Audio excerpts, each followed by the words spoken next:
Esta noche tenemos como invitado a un personaje muy especial, muy importante, amigo de esta casa, como se dice convencionalmente. Ya estuvo aquí en alguna ocasión hablando de la actualidad nacional. Esta noche lo hemos invitado para que nos ayude a hacer un balance de lo que fue la anterior legislatura en el Congreso de la República, ya que fue nada más y nada menos que el presidente del Congreso durante todo el año anterior y le acaba de entregar esa presidencia al senador Mauricio Liscano. Estamos hablando, por supuesto, de Luis Fernando Velasco, un caucano que ha sido muy elogiado en estos días y yo lo invité aquí para cascarle, porque es que si todo el mundo no hace sino echarle flores, tenemos que compensar un poquito. Senador, buenas noches. Buenas noches, Vlado. Un saludo muy especial a la gente que nos acompaña a esta hora. Yo estoy sospechando de usted cómo hizo para que toda esa gente esté hablando de usted, mermelada, puestos, hojas de vida. ¿Cómo es la vaina? Cuente. Hombre, ¿qué vaina? Cuente, porque aquí no llegó nada. Entonces, como no llegó nada, tome. Tome. No, Vlado, mire, es simplemente hacer las cosas que uno tiene que hacer. Yo hice oposición mucho tiempo. Yo le hice oposición. ¿Es fácil hacer oposición o no? Es difícil, es muy complejo, Hice, no 8 años, hice oposición 7 años, 8 meses, porque 4 meses estuve privado de la libertad. Ahorita vamos a hablar de eso, ahorita hablamos de eso, sí.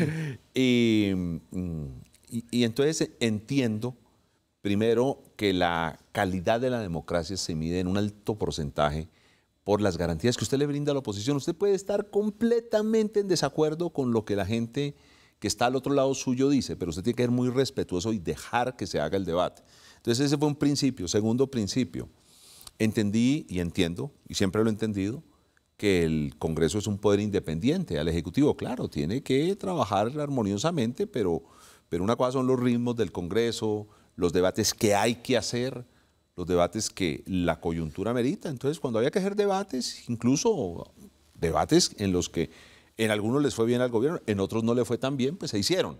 Y no dejé nunca que se dejara de hacer un debate.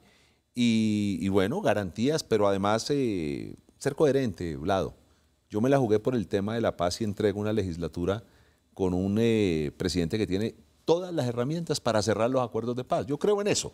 Y creo en eso no ahora. A los 19 años era presidente de Caucanos por la Paz y andábamos en las montañas del Cauca buscar acercar al M-19 con el gobierno nacional para hacer la paz y a fe que se hizo. No hace sino 30 añitos. Un poquito más. Muy gracias. Bueno, dejémoslo en 30. Dejémoslo en 30. Sí. Bueno, y en esta legislatura que acaba de terminar, que como usted dice, se dejan ya los cimientos para que el gobierno empiece a construir el posconflicto con unas armas, digamos, legales muy importantes y muy sólidas. En todo este proceso que ustedes tuvieron, hubo muchas discusiones acerca de justamente de eso, de que los compran, de que la mermelada, de que todo este tráfico de influencias del que tanto se habla. ¿Usted cree realmente que el Congreso de Colombia está siempre, el combustible del Congreso son siempre los puestos y eso? ¿O cómo se mueve eso allá adentro? No, Vlado, no, yo creo que es un poquito más de mito que realidad. Yo no voy a negar lo que es evidente. Es más, yo quisiera que eso se hiciese sobre la mesa. A uno lo eligen gente de las regiones. Entonces, a mí me eligen Luis Fernando, nosotros queremos que usted vaya allá y saque adelante el proceso de paz. Bueno, el Cauca es tal vez los departamentos en donde más han apoyado ese tipo de salidas negociadas.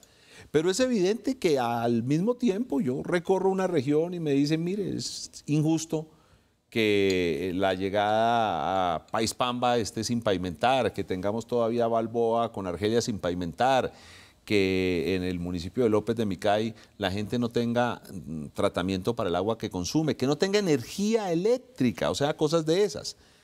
Y uno tiene que hacer ese tipo de gestiones, y uno las hace. Entonces, lo harto de esa gestión es que se toque hacer y se cambie por ejemplo, por apoyar una reforma tributaria que uno no quiere.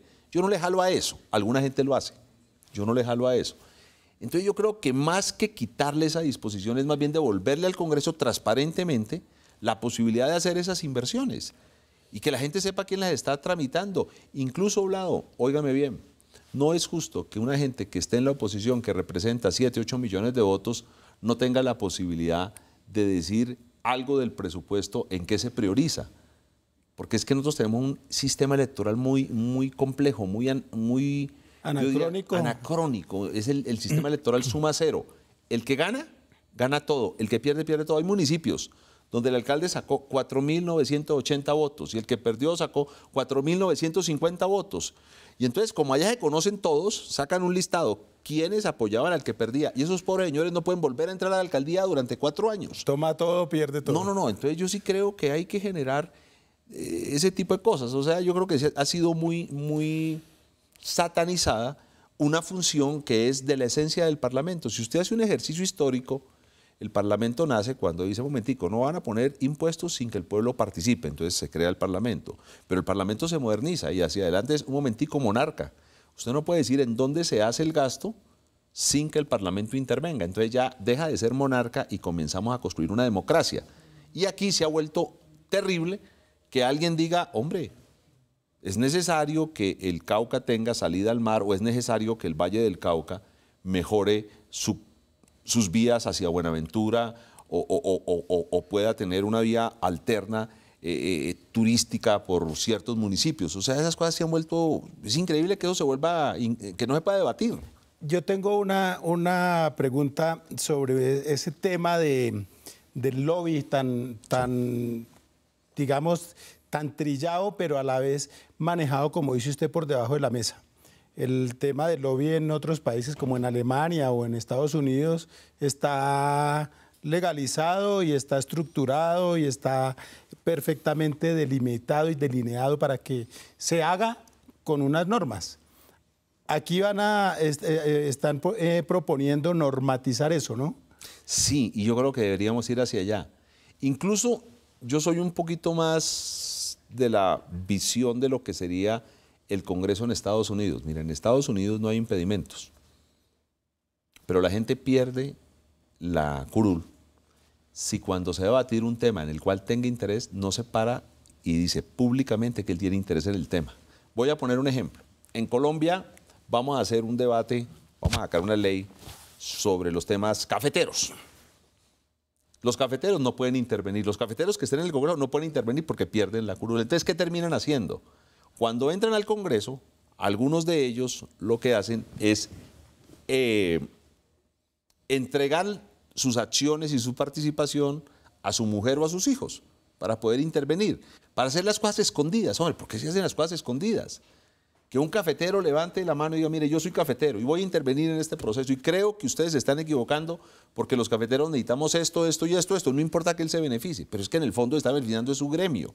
Entonces yo creo que hay que ser más transparente en el debate. Bueno, ya casi nos tenemos que ir a comerciales porque aquí el tiempo vuela, como usted sabe. Pero yo quisiera preguntarle, el presidente dio una entrevista este fin de semana donde dijo que está muy optimista sobre la aprobación del plebiscito, que no tiene plan B porque él no está mirando sino para adelante, no está mirando para atrás. ¿Usted es optimista en cuanto, y le ruego que sea breve porque nos tenemos que ir a comerciales, como le digo, usted es optimista en cuanto a las herramientas con las que queda el presidente para sacar adelante los acuerdos? Profundamente optimista y espero que las use bien usadas. O sea, que hagamos las reformas que hay que hacer. Terminar una guerra para seguir haciendo lo mismo que hemos hecho los últimos 50 años sería una pendejada. Colombia tiene que reformarse. ¿Y usted es optimista sobre la votación del plebiscito? Si salimos a hacer campaña, y si la campaña, el país la entiende no como la campaña de refrendación de un gobierno, sino la campaña de la paz, en la que incluso pueden votar muchos más colombianos antisantistas por la paz que los propios santistas. ¿Sabe por qué? Porque la paz es mucho más grande que Santos, que el gobierno, que nosotros que estamos en la unidad nacional. La paz es un derecho de todos. Si nosotros somos capaces de vender esa idea, y cuando digo nosotros son gremios, partidos, antisantistas, prosantistas, independientes, la paz no puede tener dueño, sería una locura. Usted, como hemos estado hablando, está muy contento con todas las herramientas que le dejan al gobierno para el proceso de paz. para la consolidación del proceso de paz en el posconflicto. ¿Usted en algún momento fue pesimista con el proceso de paz? Por ejemplo, cuando se cogió Roy Barreras para La Habana, ¿usted no le dio susto? No, yo creo que se asustaron fueron los guerrilleros. Pobrecitos. No, pero, oiga, pero más allá de eso, ha sido importante el papel de Roy Barreras, ¿no? Mire. ¿Quién lo creyera? No, mire, Roy es un tipo, uno puede tener todas las diferencias o todas las cercanías con Roy, pero quitarle a Roy, que es un hombre inteligente, que es un hombre culto, y que se le ha jugado en el tema de la paz, eso sería injusto. Yo le voy a decir en qué se equivocó Roy Barreras. ¿En uno de los 7 partidos que ha militado? ¿No saben qué se equivocó Roy Barreras? En todo el apoyo que le dio al procurador cuando lo iban a elegir. Es que todo el mundo sabía que el procurador era lo que es. El procurador no ha cambiado. Él cambió 3 días mientras se hacía elegir, mientras conseguía el apoyo de ustedes, los de la Unidad Nacional.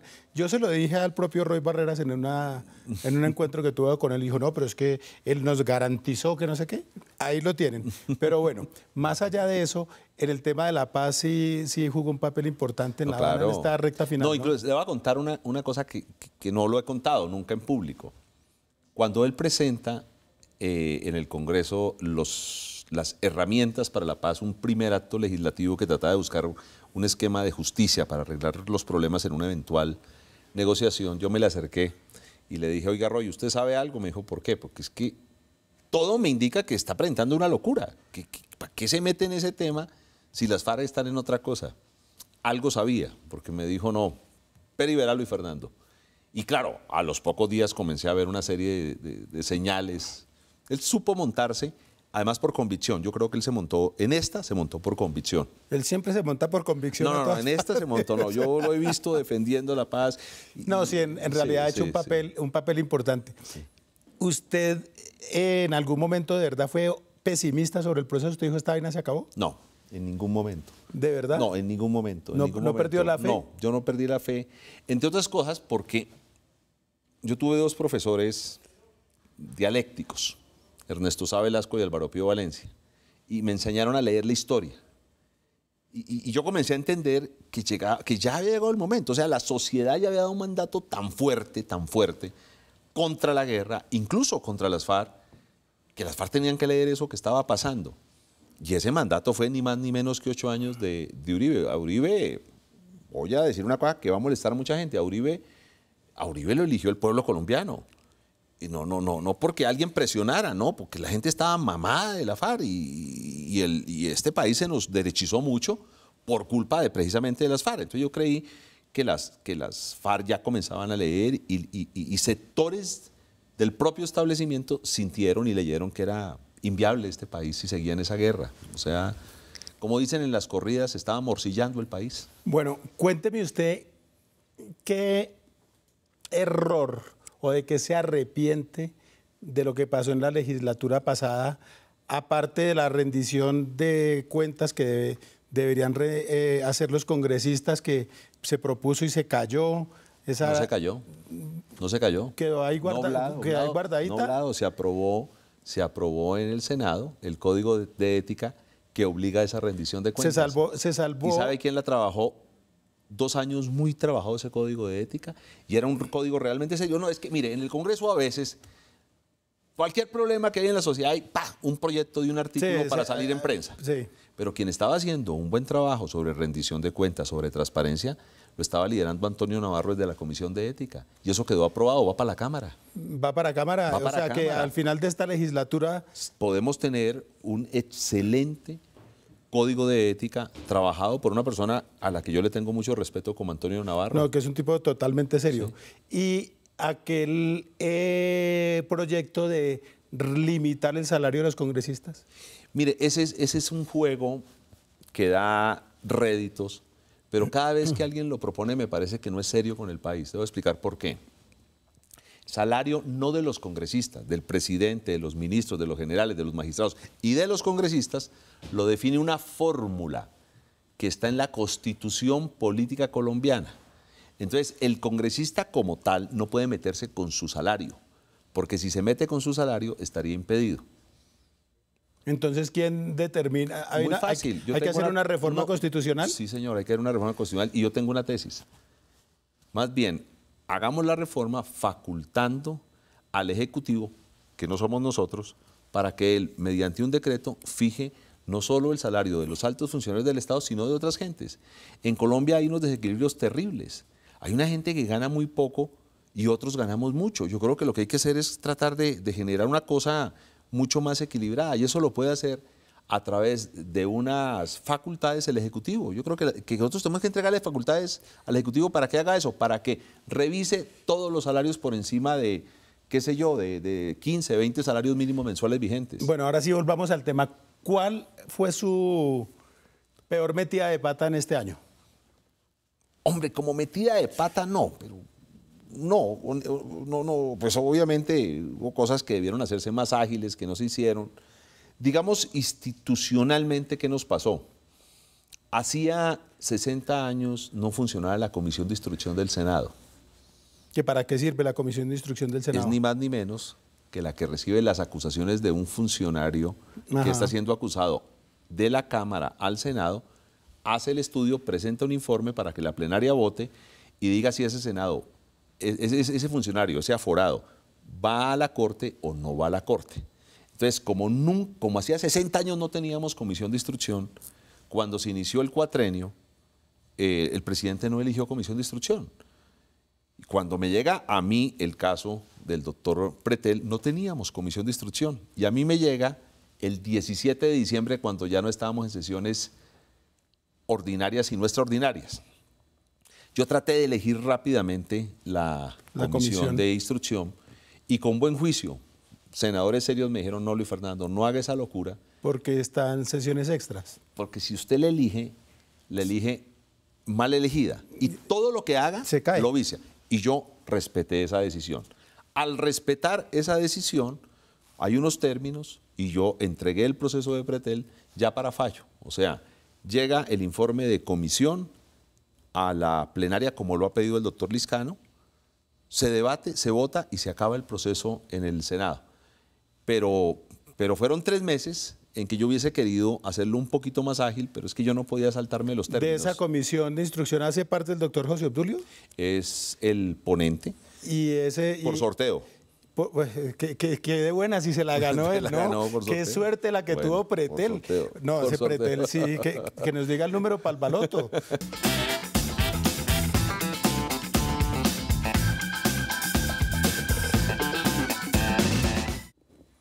¿Metro o bicicleta? Bicicleta. ¿Cine o teatro? Teatro. ¿Frijoles o lentejas? Frijoles. ¿Peñalosa o mocus? Juntos. ¿Solo o acompañado? Bien acompañado. ¿Chat o teléfono? Teléfono. ¿Beatles o Rolling Stones? Beatles. ¿Extranjeras o colombianas? Las dos. ¿Racional o espiritual? Espiritual. ¿Cómplice de su papá o de su mamá? Cómplice de mi papá y le hago mucho caso a mi mamá. ¿Café o chocolate? Café. ¿Arriba o abajo? Depende. ¿Radio o televisión? No, las dos. ¿Amigos o amigas? Amigas. ¿Cuento o novela? Novela. ¿Rubias o morenas? Morenas. ¿Drama o comedia? En política todo termina siendo comedia, en la vida drama. ¿Tierra fría o tierra caliente? Templadita como Popayán. ¿Diálogo o guerra? Diálogo. ¿El tiempo o el espectador? Tiempo. ¿Con luz o sin luz? Con luz. ¿Obregón o Botero? Botero. ¿Hablar o escribir? Escribir. ¿Ejecutivo o legislativo? Ejecutivo. ¿Estados Unidos o Europa? Europa. ¿Dieta o ejercicio? Ejercicio. ¿Legalizar o prohibir? Legalizar. ¿Salsa o rock? Salsa. ¿Uribe o Santos? Santos. Esto ha sido En Blanco y Negro con Luis Fernando Velasco.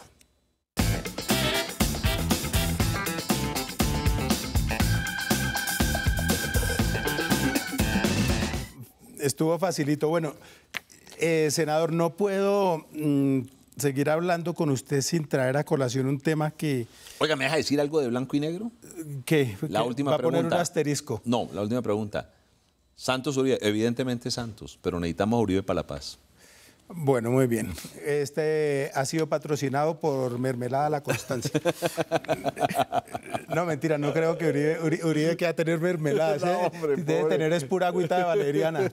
Bueno, no, quería de verdad ahora pasar a un tema que no es tan grato, pero que no puedo dejar de tocar, y es la muerte del ex senador Juan Mario Lacerna.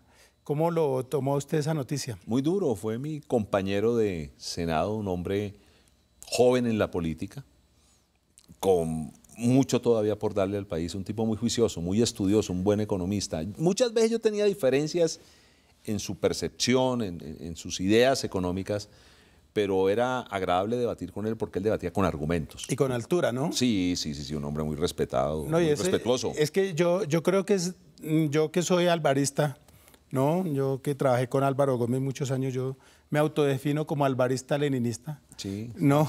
No, usted sí entendió el problema del régimen. No, pero desde siempre.